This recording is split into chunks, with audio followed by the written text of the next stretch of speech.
கர்த்தருடைய பரிசுத்த நாமத்திற்கு மகிமுண்டாகட்டும். ஆண்டவராகிய இயேசு கிறிஸ்துவின் நாமத்தினாலே அன்பு கர்த்தருடைய பிள்ளைகளாகிய தங்கள் அனைவருக்கும் ஸ்வீட் ஊழியத்தின் சார்பாக வாழ்த்துக்களையும் ஸ்தோத்திரங்களையும் தெரிவித்துக் கொள்கின்றேன். சங்கீதங்களின் புத்தகம் 138 சங்கீதம் 8வது வசனம். சங்கீதம் 138 வசனம் 8. கர்த்தர் எனக்காக யாவையும் செய்து முடிப்பார். கர்த்தாவே, உமது கிருபை என்றும் உள்ளது. கர்த்தர் எனக்காக யாவையும் செய்து முடிப்பார். கர்த்தாவே, உமது கிருபை என்றும் உள்ளது. அன்பு கடவுளுடைய பிள்ளைகளே, பல நேரங்களில் நாம் எப்படிப்பட்டதான இக்கட்டான சூழ்நிலைகளுக்குள்ளாக நாம் மாட்டிக்கொள்ளுகிறோம் என்றால், நம்முடைய பட்சத்தில் நம்முடைய தரப்பில் நியாயம் இருக்கும். ஆனால் அநியாயமாக நமக்கு விரோதமாக செயல்படுகின்ற ஒரு கூட்டம் செயல்பட்டு கொண்டிருக்கும். அதை நம்மால் மேற்கொள்ள முடியாமல் போகும். காரணம் என்ன? நம் பட்சத்தில் நியாயம் இருந்தால் கூட நமக்கு விரோதமாய் செயல்பட்டு கொண்டிருக்கிறதான அந்த எதிராளியானவன் நம்மை விட பலசாலியாகவும் தந்திரக்காரனாகவும் அல்லது ஒருவேளை துணிகரம் மிக்கவராகவும் இருந்து நம்மை வஞ்சிக்க வேண்டும், நம்மை நிர்மூலமாக்க வேண்டும், அல்லது நமக்கு விரோதமாக செயல்பட்டு நம்மிடத்தில் இருக்கின்ற நியாயமான காரியங்களை கூட அபகரித்து கொள்ள வேண்டும் என்று முயற்சித்து கொண்டிருக்கும் பொழுது நாம் என்னது செய்வதென்று அறியாமல் திகைத்து, நான் என்னிடத்தில் நியாயம் நீதி இருக்கிறது, இருப்பினும் அவரை மேற்கொள்ள என்னால் முடியாமற் போகிறதே என்று சொல்லி இந்த உலகத்தில் ஒரு ஏமாளியைப் போல நாம் நின்று கொண்டிருக்கிறவர்களாக நாம் இருக்கலாம். இது பரவலாக எல்லா இடங்களிலும் இப்படிப்பட்டதான ஒரு கடினமான சூழ்நிலையிலே கடவுளுடைய பிள்ளைகள் கடந்து வருவதை நாம் பார்க்க முடியும். அவர்களுக்கு பலன் இல்லாமல் அப்படியே ஒருவேளை நிர்கதியாக, ஒருவேளை அப்படியே செயலற்ற நிலையில் நிற்கின்ற கடவுளுடைய பிள்ளைகள் இருக்கத்தான் செய்கிறார்கள். எப்படி இதை மேற்கொள்வது? எப்படி என் பக்கத்தில் இருக்கிறதான நியாயத்தை வெளிப்படுத்துவது? நான் எப்படி ஜெயம் பெறுவது என்கிறதான எண்ணங்கள் அன்பு கடவுளுடைய பிள்ளைகளாகிய நமக்கு ஏற்படுகிறது உண்டு. காரணம், நமக்கு விரோதமாய் செயல்படுகின்ற அந்த சக்தியை எதிர்த்து நிற்பதற்கு நமக்கு பலன் இல்லாதது தான் காரணம். இப்படிப்பட்ட சூழ்நிலையில் நம்முடைய ஆண்டவர் நம்மை பார்த்து சொல்லுகிற வார்த்தை அல்லது நமக்கு கொடுக்கிற ஒரு வாக்குத்தத்தம், நமக்கு கொடுக்கிறதான ஒரு உறுதிப்பாடு என்னவென்று சொன்னால், அவர் நமக்காக செயல்படுகின்ற ஆண்டவராக இருக்கிறார். இங்கே சங்கீதக்காரன் சொல்லும் பொழுது, கர்த்தர் எனக்காக யாவையும் செய்து முடிப்பார் என்று எழுதியிருக்கிறது.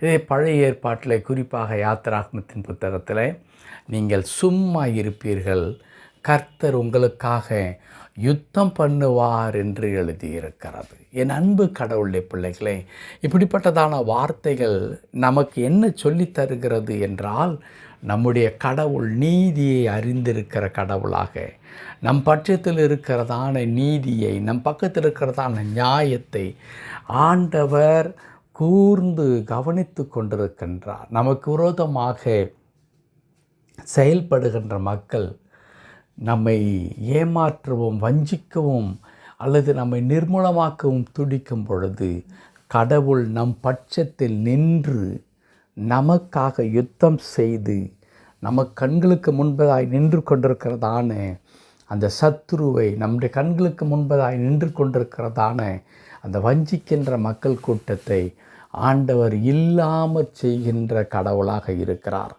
ஆகையால் தான் கர்த்தருடைய வார்த்தை ஏசாயா தீர்க்கதரிசி புத்தகத்தில் இப்படி எழுதியிருக்கிறது, அவரை தேடியும் காணாதிருப்பாய், அவர்கள் பொருளாவார்கள் என்று எழுதியிருக்கிறது. அன்பு கர்த்தருடைய பிள்ளைகளே, நமக்காக யுத்தம் பண்ணுகிற கடவுள், நமக்காக யாவற்றையும் செய்து முடிக்கின்ற கடவுள், நமக்கு விரோதமாய் வருகிறதான அந்த எதிர்ப்புகளை பார்த்து, வஞ்சகத்தை பார்த்து நாம் கதி கலங்கி நிற்க வேண்டிய அவசியமில்லை. உலகத்தில் இருக்கிற காட்டிலும் உங்களிடத்தில் இருக்கிறவர் பெரியவர் என்று சொன்ன கடவுள் நமக்காக யாவற்றையும் செய்து முடிப்பதற்கு அவர் வல்லவராக இருக்கின்றார். ஒருவேளை நம்மை வஞ்சிக்க நினைக்கிறவர்கள் எவ்வளவு பலசாலிகளாக இருந்தாலும், அவர்கள் எவ்வளவு தந்திரசாலிகளாக இருந்தாலும், அவர்கள் எவ்வளவு வசதி படைத்தவர்களும், எவ்வளவாய் அவர்களுக்கு செல்வாக்கு மிகுதியானவர்களாக இருந்தால் கூட, நம்முடைய கடவுளுக்கு முன்பதாக அவர்கள் ஒன்றுமே இல்லை. நம்முடைய கடவுள் அவர்களை தொட்டால் போதும், அவர்கள் நிர்மூலமாகி விடுவார்கள். அன்பு கடவுளுடைய பிள்ளைகளே, ஆகையால் அப்படிப்பட்டதான மக்களுக்கு அஞ்சி நாம் அவிசுவாசத்திற்குள் போகாதபடிக்கு, கடவுள் என் பட்சத்திலிருந்து எனக்காக யுத்தம் பண்ணுகிறவரும் எனக்காக யாவற்றையும் செய்து முடிக்கின்ற ஆண்டவருமாய் இருக்கிறார் என்பதை ஆணித்தரமாக நீங்கள் விசுவாசிக்க வேண்டும். அதற்காக நீங்கள் காத்திருக்க வேண்டும். கடவுள் செயல்படும் வரையிலும் நீங்கள் பொறுமையோடு கூட காத்திருக்கும் பொழுது ஆண்டவர் உங்களுடைய மகிமையை திரும்ப வர பண்ணுவார். உங்களுக்காக யுத்தம் பண்ணுவார். உங்களை பார்த்து எள்ளி நகையாடுகிற மக்கள், அல்லது உங்களை பார்த்து உங்களை இல்லாமல் செய்து விடுவேன் என்று சொல்லுகின்ற மக்கள் இல்லாமல் போவார்களே தவிர, நீங்கள் மிகவும் ஆசீர்வதிக்கப்பட்ட மக்களாக கடவுளுக்கு முன்பதாக ஜெய கம்பீரத்தோடு கூட வாழ முடியும். ஆகவே அன்பு கடவுளுடைய பிள்ளைகளே, இப்படிப்பட்டதான துரோகத்து நிமித்தமாக, வஞ்சகத்து நிமித்தமாகவும், பிசாசானவனை அல்லது உங்களுக்கு விரோதமாக எழும்புகிறவர்களை எதிர்கொள்ள முடியாத நிலையில் மிகுந்த சங்கடத்தோடு கூட இந்த பிரச்சனையை நான் எப்படி ஹேண்டில் பண்ண போகின்றேன், இந்த பிரச்சனையில் இருந்து எங்களுக்கு எப்படி தீர்வு வரப்போகிறது என்று சொல்லி கண்ணீரோடு கூட இருக்கின்ற அன்பு கடவுளுடைய பிள்ளைகளை பார்த்து கடவுளுடைய வார்த்தை வருகிறது. அது என்ன? நம்முடைய ஆண்டவர் நமக்காக யாவற்றையும் செய்து முடிப்பார். அவருடைய கிருபை என்றும் உள்ளது. அந்த மாறாத கிருபையை கொண்டு அற்புதங்களை நமக்குள்ளாய் நடப்பிப்பார். ஆகவே என் அன்பு கடவுளுடைய பிள்ளைகளே, தைரியமாய் கர்த்தருடைய தாசன் சொல்லுவதைப் போல நீங்களும் ஒவ்வொரு நாளும் அறிக்கை செய்யுங்கள். என் ஆண்டவர் எனக்காக யாவற்றையும் செய்து முடிப்பார். காரணம் அவருடைய கிருபை என்றும் உள்ளது என்று. ஆம், கர்த்தர் நிச்சயமாய் அப்படியே உங்கள் வாழ்க்கையில் எல்லாவற்றையும் செய்து உங்களை ஆசீர்வதித்து தொடர்ந்து உங்களை பெயரை பெருமைப்படுத்தி வழி நடத்துவாராக. ஆமேன், ஆமேன்.